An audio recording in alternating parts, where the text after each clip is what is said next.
Happy New Year and welcome to the first show of 2021. Heroes and Patriots is a program about national security, intelligence, and foreign policy. I'm Mary Massey. Along with me is co-host John SAKOWICZ. Happy New Year, John. Happy New Year, Mary, and Happy New Year to our K-Mud family. We are streaming live from KMUD Community Radio. Today's programs and all programs will be archived with the station and our program website, heroespatriots.org. Listeners may call into the show for our guests. The number to call is 707-923-3911. Please be brief with your questions so that others may participate. During each program, we speak with men and women who courageously speak truth to power. Today's program is no different. We begin this segment with first-time guest, Major Daniel Sjursen. Major Sjursen is a U.S. Army strategist and former history instructor at West Point. He served tours with reconnaissance units in both Iraq and Afghanistan. He has written a memoir and critical analysis of the Iraq War, Ghost Riders of Baghdad, Soldiers, Civilians, and the Myth of the Surge. His latest book is available, Patriotic Dissent, America in the Age of Endless War.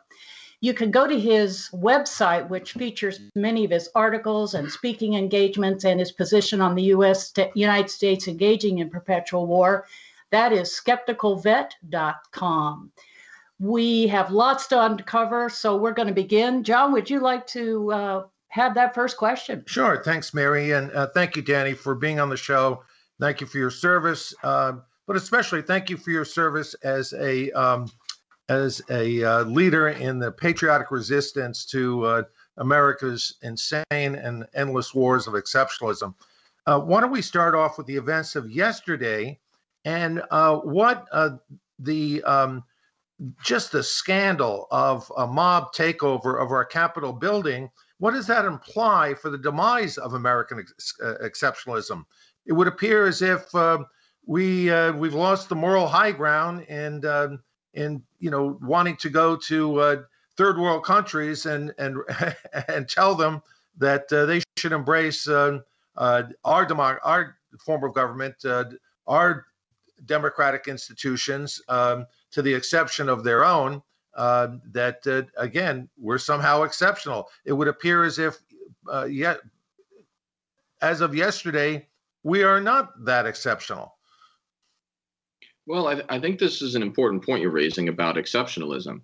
Let's be clear. Exceptionalism in itself, in a human being that tells you all the time that they're indispensable as a person and that they're exceptional. That's a clinical delusion. But when it's, about a country, we say it's like patriotism. But let's, even if we table that for a second, I'm kind of two minds about it. George W. Bush said yesterday something to the effect of what's going on at the Capitol today is what happens in elections in banana republics. Mm-hmm. And on one side, I want to say, well, and he knows something about that, having, kind of invaded, occupied, conquered, and then rigged elections in said places. But that doesn't make him wrong on the merits. The messenger can be flawed and the message can be correct. I do think that this raises serious questions about our politicking in the world, in our lecturing to the rest of the world, and to the extent that the United States is exceptional in this moment. Many of the things that make us exceptional are kind of all the wrong reasons, right? We're exceptional in a lot of all the wrong reasons, currently being these problems with transition, some serious things about, overseas expeditionaryism and just having bases everywhere and fighting endless wars. That's an exceptional thing. Just because something's exceptional doesn't necessarily mean that it's correct. So I think that we have to get back on some sort of path that we are well off the rails. And I think yesterday is symptom rather than disease.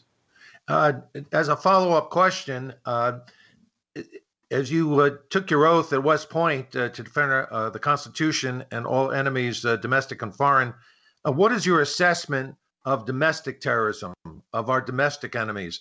How susceptible are we to extremists on both sides? And how do our enemies like Iran, Russia, and China view this?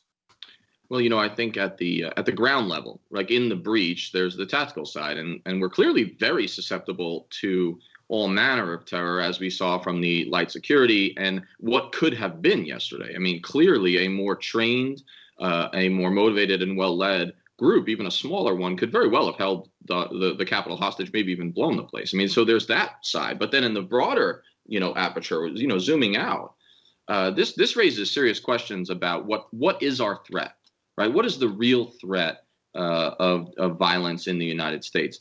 And frankly, government agencies who study this, right, who can sometimes be problematic and biased, have been telling us for a while that it's a domestic, homegrown threat, often white nationalist and paramilitary.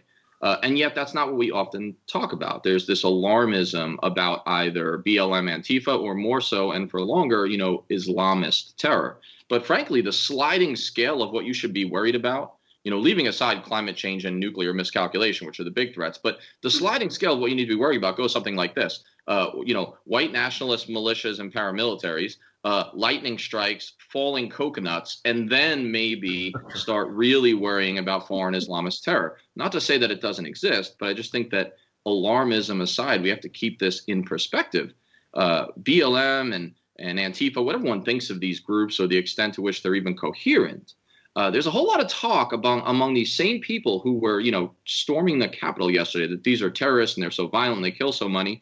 Well, let's be clear. I mean, proportion and historical comparison and context matter. More people were killed in a long weekend in the long, hot summer of 1967 just in Newark, New Jersey, than in the first month of George Floyd protests. So that doesn't excuse all behavior, but I think the context matters. One of the things I was reading about QAnon is that it actually developed on Trump's watch. Is it really something that he fomented, and how dangerous are they? Here, I think with Trump, it's both scary and a small mercy, if a macabre one, that he doesn't have any real principles or intellectual energy. I mean, I don't think the man is really capable of fomenting something or creating something, right? Being the genesis of something. What he's really good at is using his own foibles, insecurities, and character flaws, which would be sad if he didn't have so much power ultimately, to throw accelerants on sort of existing fires. So that doesn't excuse his behavior, but I think that if this president really had any courage, or at least physical courage about his own safety, if he really had principles, if he was truly dogmatic, he would. I mean, he's still super dangerous, but he wouldn't hedge so much, and he might actually, make this a lot more dangerous, which is a scary thing to have to say, and it's a strange thing to call that a silver lining. But I think that's the situation we're in with this individual.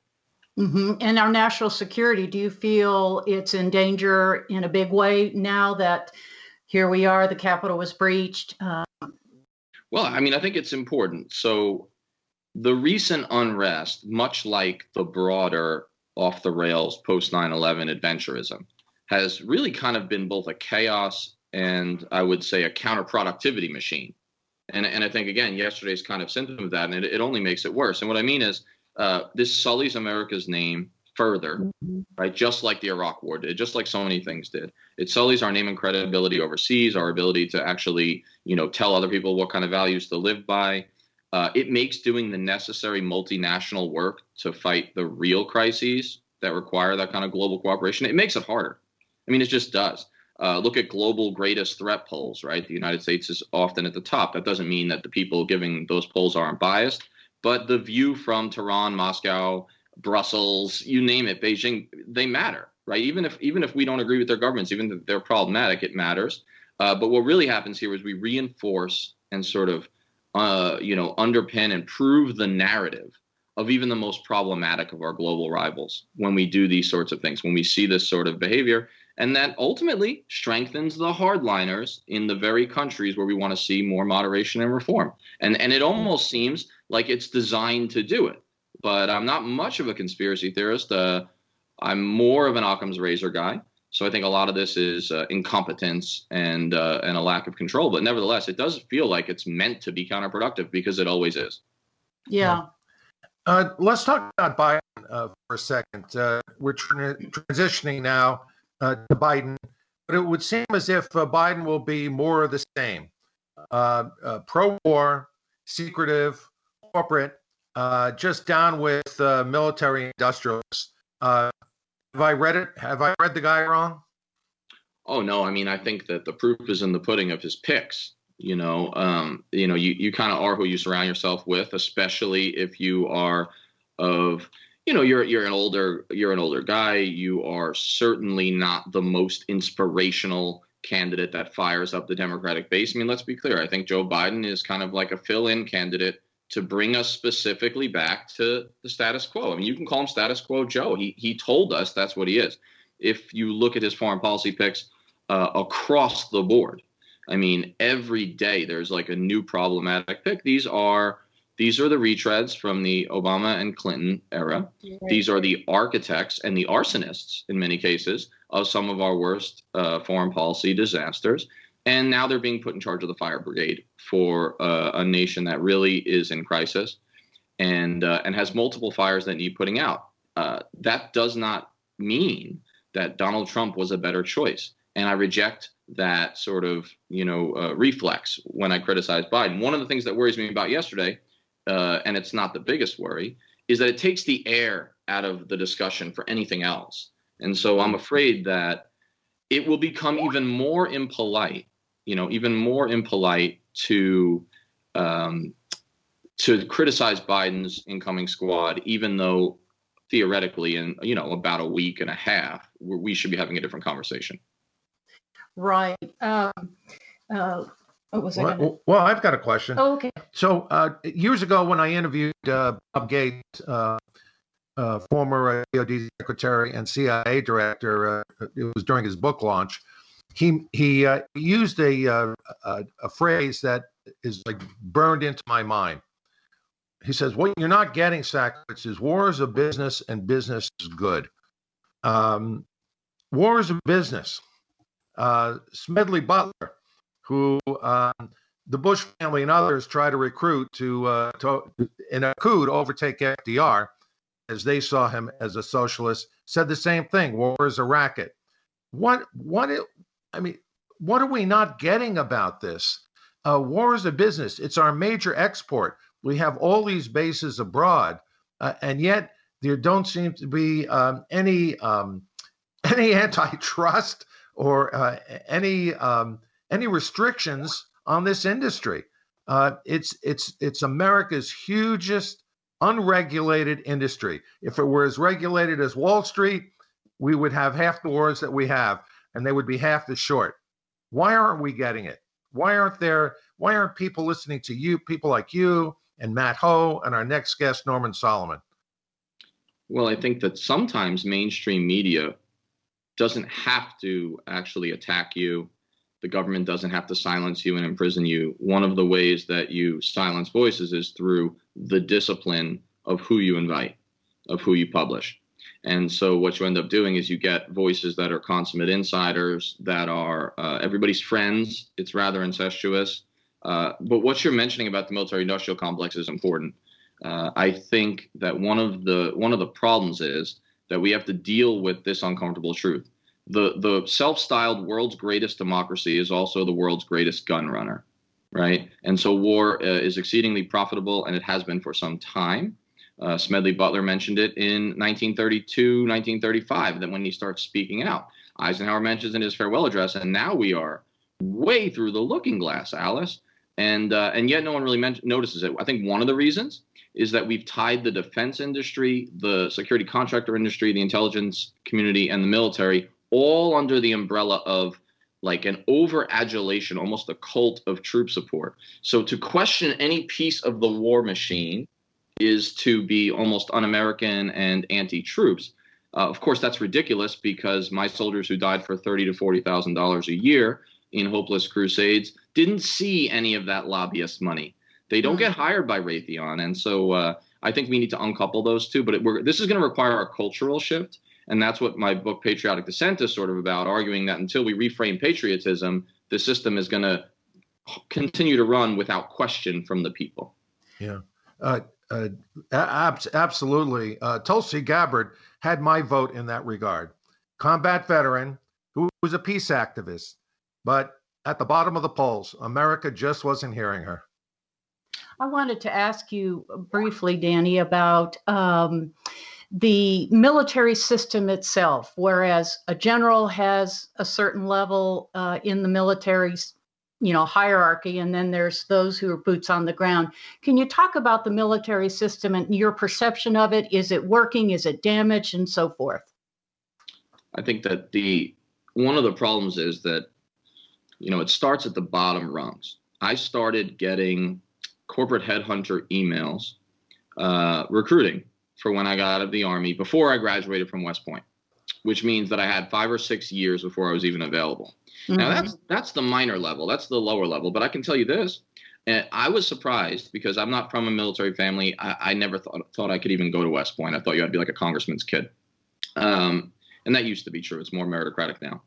I was surprised when I found out how many of my classmates, even as like sophomores and juniors, they already had their eyes on after the Army. And that's not inherently like evil in any way.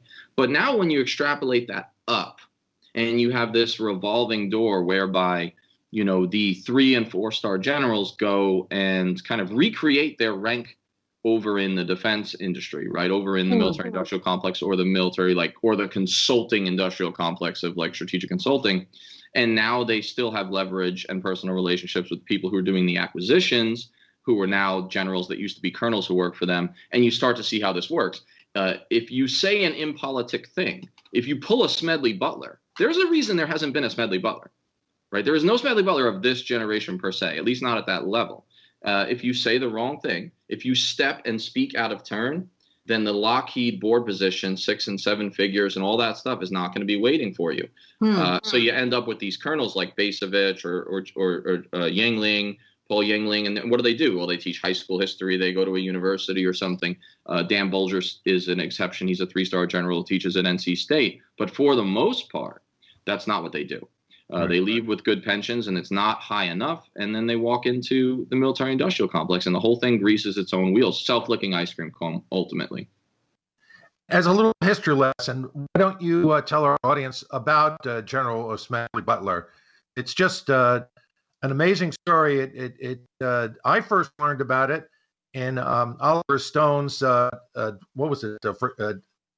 History of the United States, and how close we came to a coup during the FDR era, and it was financed by the Bush family, the Prescott family, the Walker family, the people who would go on to whose grandchildren would go on to be presidents of the United States. It's just absolutely breathtaking. It's hard to believe. You talk about the looking glass, but there it is. Just take it away. Well, Smedley Butler is one of my favorite people and heroes. Talking about in my book, actually, on October 19th, I was actually at his grave in Westchester, Pennsylvania, on the occasion of the 19th anniversary of the Afghan War, the current Afghan War. He's buried there in a very humble grave. So what do we know about Smedley Butler? He's in uniform for 33 years. He wins the Medal of Honor twice. He's in 10 combat deployments of one form or another. He's the highest rank you could be in the Marine Corps at the time, which is a 2-star general. And then he leaves. He leaves the service. He's already been having doubts, which you can see from his letters to his wife and such. And he writes War's a Racket, and he becomes the most popular speaker at a time when speakers were popular, when people cared about that. And he goes on a national tour, works himself to death, loses 20 pounds. He's already a diminutive man. And he's basically calling war a racket. He's pointing out what we would now call the military-industrial complex. And yes, of course, during the FDR years, during the New Deal, when there was this backlash from, sort of corporate entities and the right trying to recruit him to create like a new brown shirts of sorts, right? Or something like the black shirts in Mussolini's Italy, Butler, kind of exposes it, says he would do the opposite. And this is interesting but the thing is, he's not a partisan guy, because he also angers FDR and won't vote for him in 36 and votes for the socialist candidate. So he's not a red team, blue team guy. And here's the thing that I think is most interesting. I never heard a word about Smedley Butler in school ever until West Point, when it was pointed out to me by kind of a rogue history instructor, and it was not in the syllabus. And I think every American kid should learn about Smedley Butler before they're even graduating high school. Exactly. We're speaking with Major Daniel Sjursen, and if you'd like to speak with him with a question, 707-923-3911. It's 21 minutes past the hour. We have about 8 or so minutes left with with Danny. Could you speak briefly about the military spending over the years and the portion of military spending and the military industrial complex versus the rest of the budget and how that all feeds into this military system? I'm really good at recalling, facts, dates, analysis of foreign policy. I'm the guy to go to if you want to know what year the 30 Years' War ended. I'm not great on science. I can't get my head around this concept that the universe is always expanding. Where is it expanding to? But then I got to thinking about the military defense budget, and they have a lot in common, because no matter what's happening in the United States, no matter what the financial situation, no matter what's going on in the world, the one thing that isn't really questioned and continues to grow is this military defense budget. And of course, there's trade-offs. Mm-hmm. I mean, we are throwing money. We would be better off digging an enormous hole in the desert and putting all that money in there, covering it with sand, because what the outcomes of that investment are ultimately counterproductive and hurt our republic, almost always since 9/11 at least. So I guess my point on this is that there are also trade-offs. And so, whatever your position is on these things politically, if you want universal health care and you're wondering why we don't get it, if you want tax cuts and you don't understand why taxes are high in your view and you're not getting them, look, the military budget is a big reason. We're talking about an enormous percentage of discretionary spending. And I think the Pentagon's new slogan should be. Go ahead. I think the Pentagon's new slogan should be, "This is why you can't have nice things." We have a caller. Caller, if you will go ahead with your question to Major Sjursen. Oh, hi. Good morning. I visited West Point. What a beautiful place. I was told not to sit on the general's lawn, though, and that I couldn't wear blue jeans to attend the dances. But that's okay. Your question, my please? concern is the repetitive use, the continuous, still today, 2020, 2021, of the term banana republic, as if these expressions didn't have consequences. Third world. And Joe Biden even says America, the nation America. I mean, it's like, when are people going to wake up to the fact that America is a continent? And it's not just for Spanish-speaking people. Canada is part of America, right?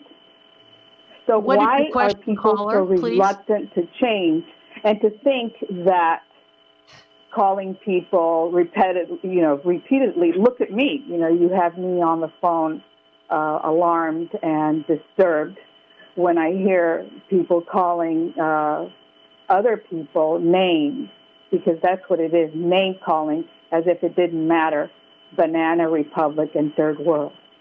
Thank you, caller. I mean, I'll say this. Christopher Hitchens used to always say, look to the language. And I agree with that. Most of the time you'll out yourself with the terms you use. And I think it is problematic. And I'm reminded that a bit of humility and respect in foreign policy goes a long way. And we should keep that in mind when we use certain terms like that. I think we should also be careful about throwing stones when you live in a glass house and pots calling kettles black. So I think that we need to be a bit more humble in our use of force and our lecturing overseas. So, yeah, I agree with you very much, caller. Thank you so much. Danny, we have another caller. Caller, go ahead. Please be brief. Yes, I have a question concerning your comment earlier about incompetence, which I think is so important. And granted that we have the military-industrial complex, but we also seem to have an incompetent military.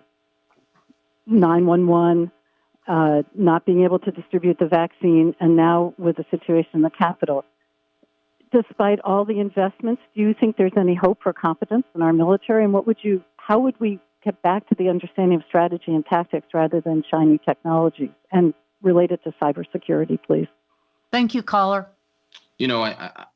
I'm nothing if not a critic of my own institutions, right? My own school at West Point and the military, of course.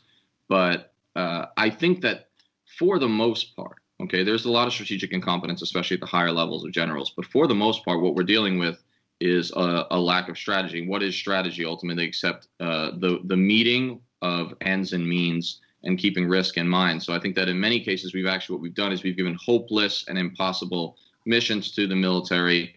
And then when they fail at them, they deserve criticism at some levels, but more often than not, we should set aside some of that over-adulation and ask real hard questions about what we're asking them to do. So I don't disagree that there's enormous incompetence at many levels of the military, but I think that if we take a broader look, it's that we are using the tool inappropriately.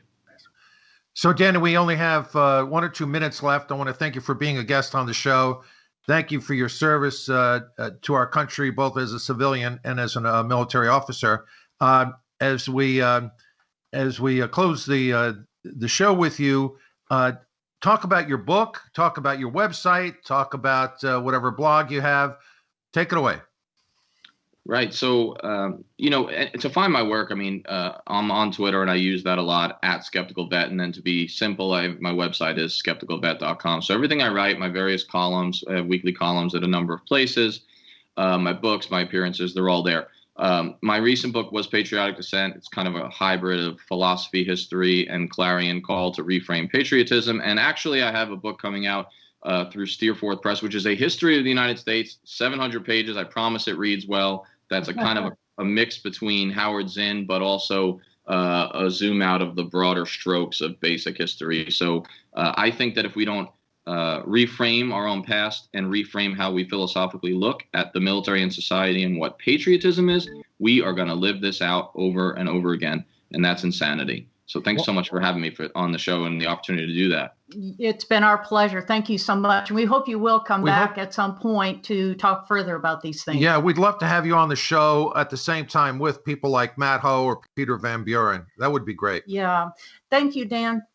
Well, thanks so much for having me. I'd be glad to do it. We've had Major Daniel Sjursen, who is a U.S. Army strategist and former history instructor at West Point. He has a terrific website at skepticalvet.com. I hope our listeners will check it out. We're going to take a brief pause and then have our next guest.